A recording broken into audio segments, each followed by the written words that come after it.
Ηλεκτρικά Καραμίτσου. Όλες οι επώνυμες ηλεκτρικές οικιακές συσκευές με ποιότητα εξυπηρέτησης και τιμής. Ακόμα σε εμάς τα βρείτε. Όργανα γυμναστικής και επιλεγμένα έπιπλα για όλο το σπίτι. Ηλεκτρικά και έπιπλα με την υπογραφή Καραμίτσου. Μέλος του δικτύου ηλεκτρικών συσκευών Ιλμακ. Στο 3ο χιλιόμετρο Επισκοπής Νάουσας. Τηλέφωνο 23320 44 233. Καραμίτσου. Ηλεκτρίζει το ενδιαφέρον σας.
Χαίρετε κυρίες και κύριοι, ένα ακόμη πρώτο στοιχείο μέσα από την Πέλα τηλεόραση για να δούμε και σήμερα και τη συγκεκριμένη χρονική στιγμή την πολιτική επικαιρότητα κυρίως και θα εστιάσουμε σε αυτό το κομμάτι.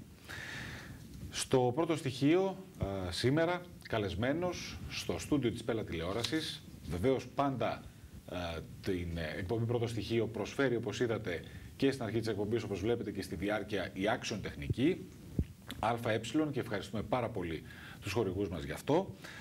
Στο στούντιο της Πέλα τηλεόρασης σήμερα ο πρώην βουλευτής, για μας είναι και ο επικεφαλής της Μίζωνος στη Σκίδρα για τους δημοσιογράφους γιατί καλύπτονται και δημοτικά συμβούλια και η παρουσία του κ. Τζαμτζή είναι συνεχής στα κοινά μέσα από την αυτοδιοίκηση και όχι μόνο. Η αυτοδιοίκηση άλλωστε σήμερα με την κεντρική πολιτική σκηνή έχουν τα ίδια θέματα και προβλήματα πάνω κάτω, με τον οποίο βεβαίως θα συζητήσουμε την πολιτική επικαιρότητα και όχι μόνο.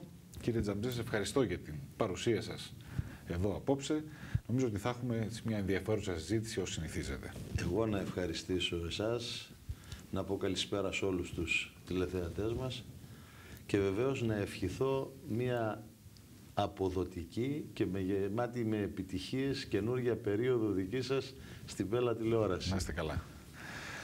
Να δούμε την πολιτική επικαιρότητα και την αγωνία που επικρατεί αυτό το χρονικό διάστημα. Ούτε λίγο ούτε πολύ θα σας πω αυτό που υπόθηκε στην διαδρομή που έκανα από το κέντρο της πόλης των Ιγιαννιτσών μέχρι τα στούντιο της Πέλα τηλεόρασης. 5 άνθρωποι με ρώτησαν αν θα γίνουν οι εκλογές ή όχι τελικά, εάν τη Μεγάλη Τετάρτη θα διαλυθεί η Βουλή δηλαδή και θα έχουμε την 6η Μαΐου ή κάποια άλλη ημερομηνία. Και βεβαίως από εκεί και πέρα με αυτό το κλειδί θα ξεκλειδώσουν όλα τα θέματα των ψηφοδελτίων κλπ. Να δούμε πρώτα αυτό το ζήτημα, την διεξαγωγή των εκλογών. Η Νέα Δημοκρατία επιτάσσει τη διεξαγωγή των εκλογών εδώ και πάρα πολύ καιρό. Και ορθά. Και ορθά πρέπει να πω. Βάζει το θέμα των εκλογών και ορθά ξεκαθαρίζει ότι μπορεί να φτάσει και στο θέμα και στην περίπτωση να αποχωρήσει. Αυτό που πρέπει να επισημάνουμε είναι ότι πλέον πρέπει να ξεκαθαρίσει το τοπίο. Οι διαδικασίες για την συγκεκριμένη κυβέρνηση, την κυβέρνηση Παπαδήμου, την οποία εμείς τουλάχιστον είχαμε ξεκαθαρίσει ως κυβέρνηση ειδικού σκοπού. Να ολοκληρώσει δηλαδή την διαδικασία του κουρέματος των ομολόγων, το γνωστό πλέον PSI, αφενός και αφετέρου να προχωρήσει στη Δανειακή Σύμβαση. Αυτά τα δύο θέματα έχουν ουσιαστικά κλείσει. Άσχετα αν αυτή τη στιγμή υπάρχουν κάποιες δυσκολίες και δίδεται μία παράταση μέχρι τις 20 Απριλίου για το θέμα του κουρέματος των ομολόγων, των ιδιωτικών ομολόγων, τα οποία έχουμε την εκκρεμότητα, τη μικρή αυτή εκκρεμότητα. Από εκεί και πέρα πρέπει να επισημάνω ότι η οποιαδήποτε κουβέντα γίνεται θεωρώ ότι είναι εκ του πονηρού. Πρέπει το θέμα των εκλογών να είναι ξεκάθαρο. Πρέπει ο ελληνικός λαός να αποφασίσει για την πορεία ποια θα είναι. Πρέπει να ξεκαθαρίσουμε ένα πράγμα. Οι πολίτες θέλουν να ψηφίσουν και οι πολίτες είναι αυτοί οι οποίοι θα αναδείξουν τους ηγέτες. Αυτό που εγώ θέλω να επισημάνω είναι ότι πραγματικά θα είναι μια πολύ σημαντική εκλογική διαδικασία, πάρα πολύ σημαντική. Θεωρώ ότι είναι η σημαντικότερη ίσως στιγμή για την οποία θα ψηφίσει ο πολίτης και εδώ ακριβώς θα πρέπει να προσέξει, να είναι ιδιαίτερα προσεκτικός όσον αφορά την διαδικασία της ψηφοφορίας. Πολλά λέγονται, πολλά ακούγονται, πολλές αντιδράσεις υπάρχουν. Άλλα πηγάζουν από αυτό που σκέφτεται ο πολίτης και είναι σεβαστό, άλλα όμως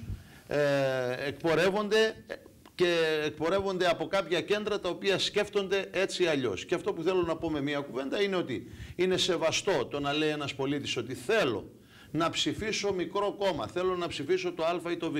Όμως εγώ οφείλω να επισημάνω και άλλες περιπτώσεις όπου ιδιαίτερα από το χώρο του Πασόκ έχουμε το φαινόμενο να λένε συνεχώς κάποια στελέχη του δεν θα πάμε, δεν θα ψηφίσουμε κλπ.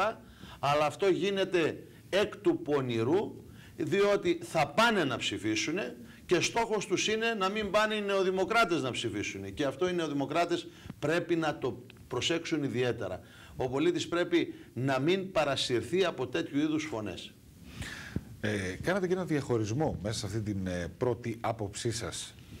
Σαφώς και αποδεικνύεται ότι οι εκλογικές βάσεις στη συγκεκριμένη χρονική στιγμή και η προσπάθεια συσπήρωσης από πλευράς των κομμάτων είναι χαρακτηριστική και είναι δημοκρατία σαφώς, επιτάση, αυτοδυναμία κλπ.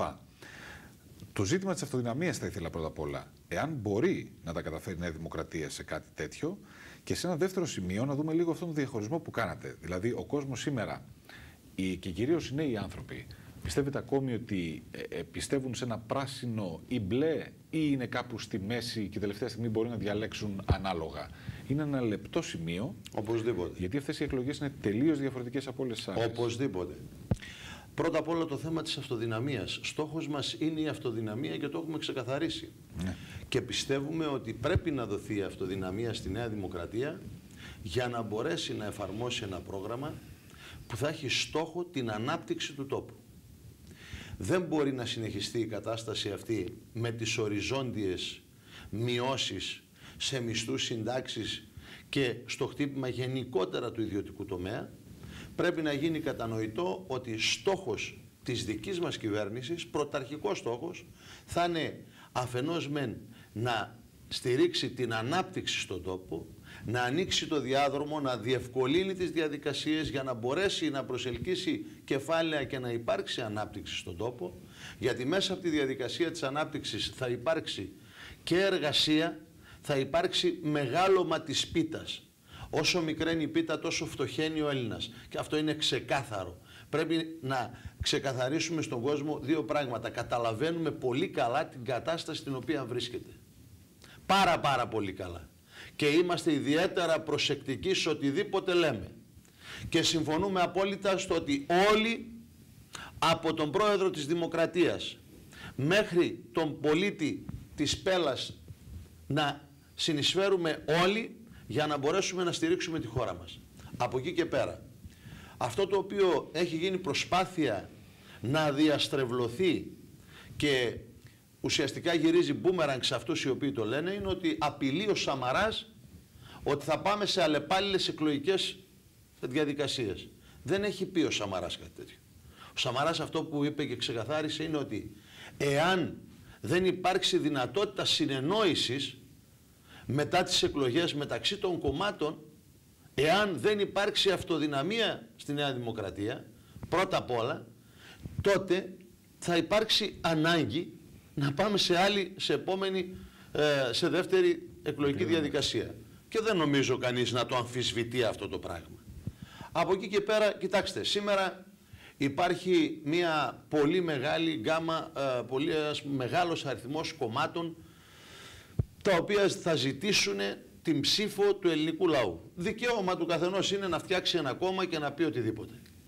Όμως, οφείλω και εγώ, δικαίωμά μου είναι, ως παράταξη αλλά και ως στέλεχος αυτής της παράταξης και αύριο ως υποψήφιος αυτής της παράταξης στις εκλογές, πρέπει να ξεκαθαρίσουμε στον κόσμο κάποια πράγματα και πρέπει να πούμε αλήθειες. Και ποιες είναι αυτές οι αλήθειες? Σήμερα το ΠΑΣΟΚ προσπαθεί να περάσει ένα σύνθημα το οποίο προσπάθησε και άλλες φορές και το κατόρθωνε μέσα από τα μέσα ενημέρωσης που ήταν φύλλα προσκύμενα σε αυτό, να το περάσει. Ότι όλοι το ίδιο είμαστε. Όχι, δεν είμαστε όλοι το ίδιο. Ο Καραμανλής το 2009 ξεκαθάρισε στους πολίτες και είπε ότι εγώ θα μπλοκάρω τη διαδικασία, θα παγώσω μισθούς και συντάξεις, γιατί δεν μπορώ να κάνω διαφορετικά, γιατί πρέπει να προστατεύσω την οικονομία. Αντίθετα, ενώ γνώριζε ο κύριος Παπανδρέου, και αυτά έχουν αποδειχθεί πλέον, ξεκάθαρα είναι, έλεγε ψέματα στους πολίτες για να κερδίσει τις εκλογές. Τους είπε λοιπόν το περίφημο λεφτά υπάρχουν και πλέον αυτό κυκλοφορεί και σε ηχητικό μήνυμα, λεφτά υπάρχουν και τα κρύβετε και τα κάνετε και τα ράνετε. Αυτό λοιπόν το οποίο δεν μπορώ να δεχτώ σε καμία περίπτωση είναι ότι όλοι το ίδιο είμαστε. Λάθη έκανε και η κυβέρνηση της Νέας Δημοκρατίας. Αλάνθαστος, έχω τονίσει 150 φορές μέχρι τώρα, δεν υπάρχει κανείς. Όμως η Νέα Δημοκρατία σαν κυβέρνηση δεν έκανε εγκλήματα. Και τα εγκλήματα της κυβέρνησης του ΠΑΣΟΚ ήταν πρώτα απ' όλα το ότι αμέσως προετοίμασε και μας έβαλε στο δούνο του. Δεύτερον, υπέγραψε αμέσως χωρίς καμία διαπραγμάτευση το μνημόνιο, το πραγματικό μνημόνιο, γιατί το επόμενο δεν είναι μνημόνιο, είναι η Δανειακή Σύμβαση ουσιαστικά. Και εκεί συνενέσαμε στο δεύτερο, γιατί αφενός μεν ήταν η μείωση των ομολόγων, έτσι, του χρέους, η μείωση του χρέους κατά περίπου 100 δισεκατομμύρια ευρώ, αφετέρου πρέπει να πούμε ξεκάθαρα στους πολίτες ένα πράγμα, ότι δεν είμαστε υπέρ της χρεοκοπίας της χώρας και υπέρ της εξόδου της χώρας από το ευρώ. Η Νέα Δημοκρατία έχει ξεκάθαρη θέση ιδεολογική. Είναι ιδεολογικός προσανατολισμός, κύριε Παπαδόπουλε, της Νέας Δημοκρατίας στην Ευρώπη, στο όραμα της Ενωμένης Ευρώπης, το οποίο έκανε πράξη ο Κωνσταντίνος Καραμανλής, βάζοντας τη χώρα στην Ευρωπαϊκή Ένωση, παίρνοντας η χώρα πραγματικά πολλά δισεκατομμύρια, τα οποία όμως δεν αξιοποιήθηκαν όπως έπρεπε. Και βεβαίως θα πρέπει να δούμε πότε μπήκε η χώρα στην Ευρωπαϊκή Ένωση. Μπήκε το 1980, ξεκίνησε με κυβέρνηση ΠΑΣΟΚ όλη η διαδικασία του πρώτου, του δεύτερου πακέτου και τα λεφτά καταγγείλαμε κατά κόρον. Ότι φαγώθηκαν, δεν πήγανε εκεί που έπρεπε, πηγαίναν σε μισθούς και συντάξεις κλπ. Τα έχουμε καταγγείλει κατ' επανάληψη.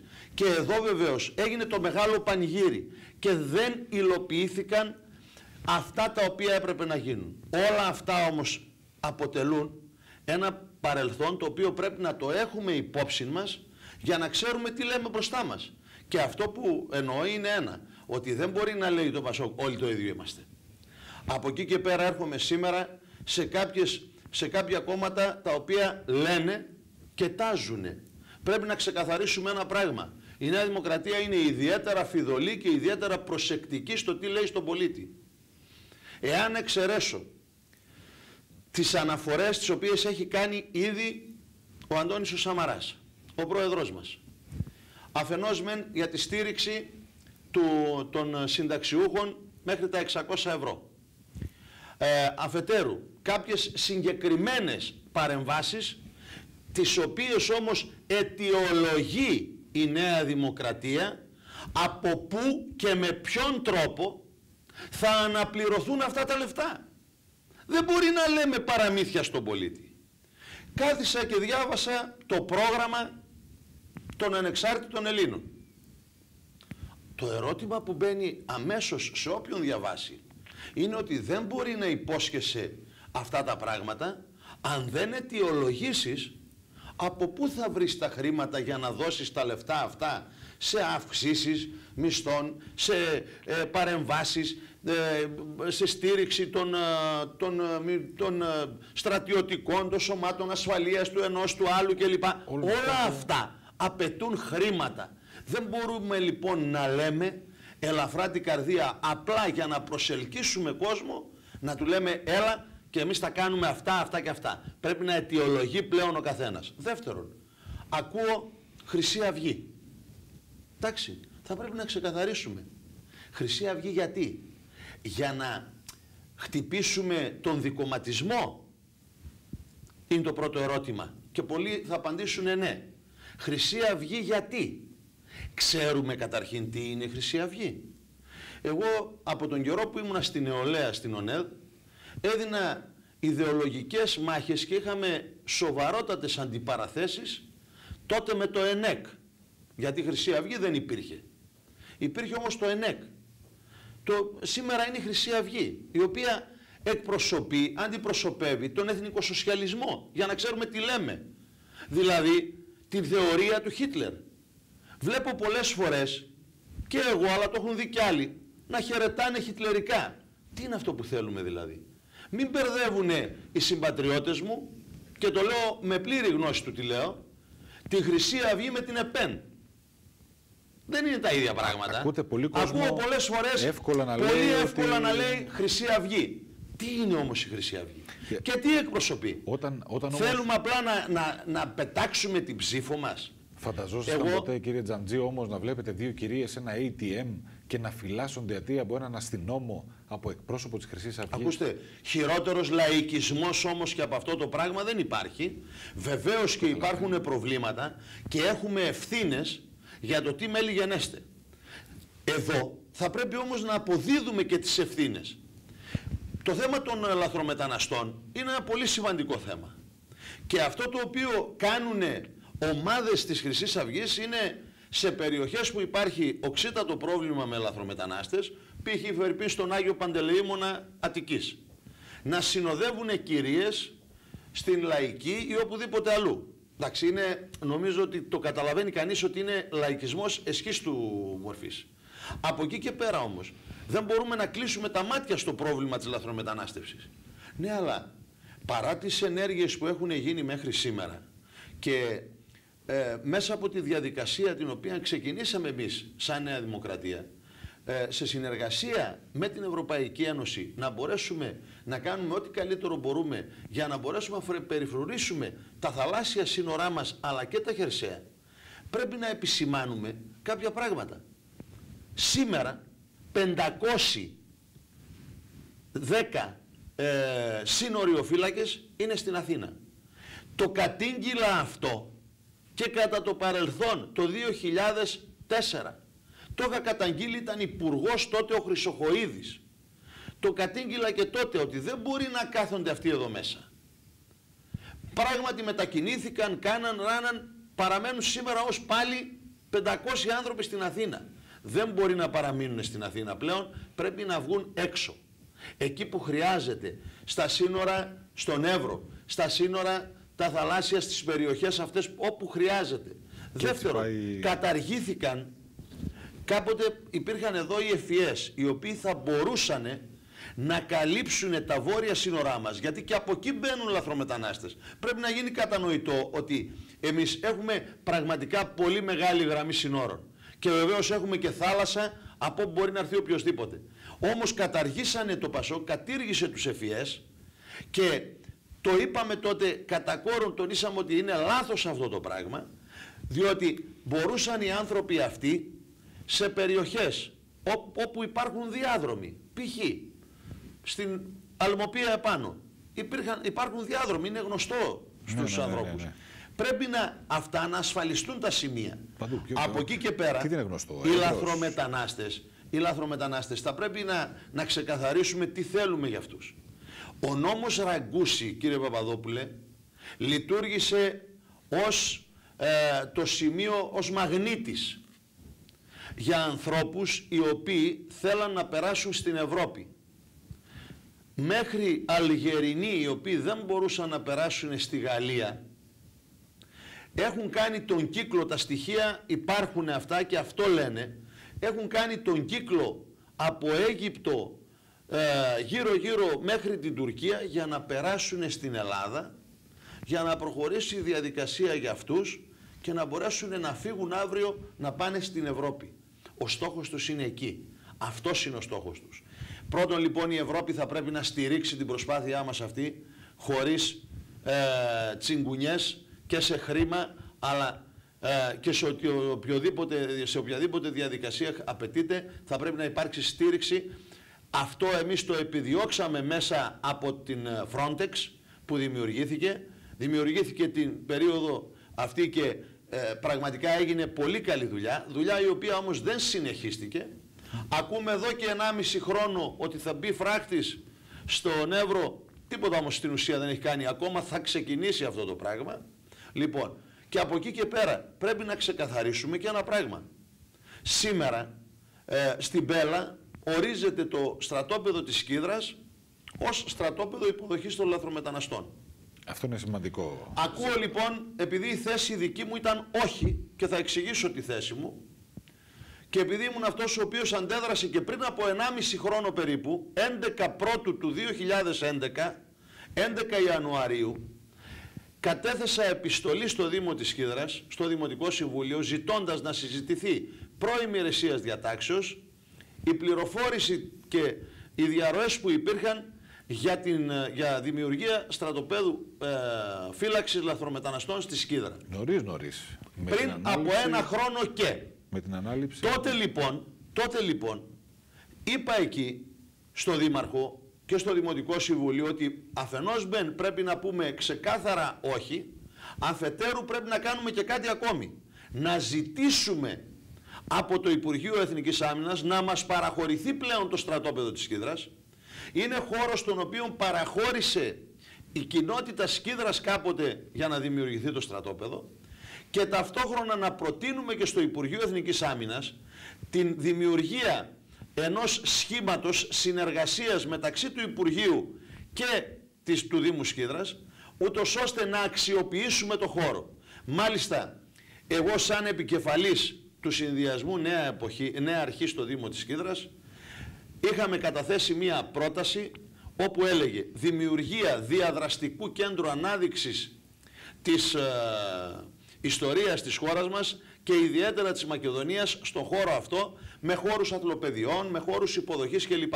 Για να μπορεί να δέχεται τα σχολεία όλης της χώρας και όποιον άλλον ήθελε, όπου μέσα σε αίθουσες τρισδιάστατα και με ηχητικά συστήματα πολύ εξελιγμένα, πατώντας στο δάπεδο, τα παιδιά να παρακολουθούν τη μάχη στα Γαυγάμιλα, να παρακολουθούν την πορεία του Μέγα Αλέξανδρου στην Ανατολή, να παρακολουθούν διάφορα σοβαρά σημεία της ελληνικής ιστορίας. Αυτό το πράγμα πιστεύω ότι επειδή είναι το πρώτο το οποίο θα γίνονταν στην χώρα, τα έχω δει στο εξωτερικό. Δεν έχω την επιφύτηση του Αγίου Πνεύματος. Πρέπει να ανοίγεις τα μάτια σου, πας κάπου έξω, βλέπεις, παρακολουθείς. Το καλό θα πρέπει να το μιμηθείς. Από εκεί και πέρα θα μπορούσε λοιπόν αυτό να είναι πραγματικά ωφέλιμο για την περιοχή. Σήμερα το στρατόπεδο της Σκύδρας δεν μπορεί να δεχθεί και δεν μπορούμε να δεχθούμε εμείς πρώτα απ' όλα να γίνει κέντρο συγκέντρωσης φιλοξενίας λαθρομεταναστών, διότι είναι μέσα στον οικιστικό ιστό της πόλεως. Πρέπει να γίνει κατανοητό. Και εδώ δεν μπορεί να λέει κανείς ότι έτσι ή αλλιώς ή αλλιώτικα. Μπορεί οι αποφάσεις να έχουν ληφθεί πριν από 1,5 χρόνο, έχουν ληφθεί αυτές οι αποφάσεις. Και σήμερα να θέλουν να τις υλοποιήσουν. Χωρίς να είναι ανακοινώσιμες. Ακριβώς, δεν είχαν ανακοινώσει τίποτε. Εμείς τα είχαμε επισημάνει τότε στον Δήμαρχο, ο οποίος μας διαβεβαίωνε ότι είχε τις διαβεβαιώσεις της τότε Υπουργού της κυρίας Τσάκρη ότι δεν πρόκειται να γίνει τίποτα στη Σκύδρα, και αυτά βλέπω ότι διαβεβαιώνει τώρα η κυρία Τσάκρη και εύχομαι να είναι έτσι εγώ. Αλλά πρέπει να επισημάνουμε ότι και θέση της Νέας Δημοκρατίας είναι ότι πρέπει να υπάρξει διάλογος και συνεννόηση με τις τοπικές αρχές και με τον κόσμο, με τις τοπικές κοινωνίες, και πέραν αυτού το πρώτο το οποίο βάζει η Νέα Δημοκρατία ως προϋπόθεση για την εγκατάσταση και τη δημιουργία ενός κέντρου είναι να υπάρχει, να μην είναι μάλλον το στρατόπεδο αυτό μέσα στον οικιστικό ιστό της πόλεως. Όπως πιθανώς στη Δεσκάτη που δεν ακριβώς. Έτσι. Πρέπει λοιπόν να γίνουν κατανοητά αυτά τα πράγματα. Από εκεί και πέρα πρέπει να ξεκαθαρίσουμε για άλλη μια φορά ότι η ψήφος των πολιτών είναι ιδιαίτερα κρίσιμη και σημαντική σε αυτήν την εκλογική διαδικασία, την οποία θα έχουμε σε λίγο καιρό. Και αυτό το οποίο θέλω να τονίσω είναι για τον ψήλο να μην κάψουμε το πάπλωμα. Δηλαδή, προς Θεού, να μην φτάσουμε στο σημείο να έχουμε χειρότερα προβλήματα από ό,τι υπάρχουν σήμερα, αλλά να έχουμε μια κατάσταση να στηρίξουμε τη Νέα Δημοκρατία ως αυριανή κυβέρνηση για να μπορέσει να υλοποιήσει ένα πρόγραμμα και να βγει η χώρα από αυτήν την κακή οικονομική κατάσταση που υπάρχει σήμερα.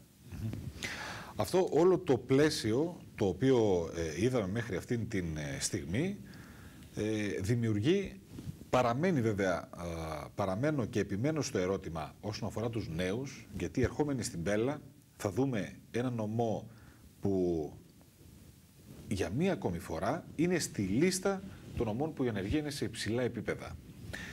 Καλό να λέμε τη λέξη ανάπτυξη, καλό να λέμε οτιδήποτε από αυτό. Ο νέος που θα έρθει να σας πει για το μισθό του, για τον αυριανό μισθό, για μία ημιαπασχόληση η οποία φτάνει στα 230 ευρώ. Τι μπορεί να του πει? Κύριε Παπαδόπουλε, πρέπει να ξεκαθαρίσουμε ένα πράγμα. Η Πέλλα είναι ένας νομός ο οποίος, όπως είπατε, έχει μεγάλο αριθμό επί της 100 στον τομέα της ανεργίας.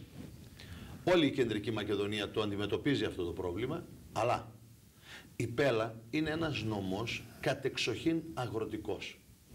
Δεν έχουμε τις μεγάλες βιομηχανίες για να έχουμε πολλούς βιομηχανικούς εργάτες οι οποίοι θα έχουν εισόδημα από αυτήν τους την εργασία. Παραδείγματος χάρη, τέτοια περιοχή είναι η περιοχή της Πτολεμαΐδας.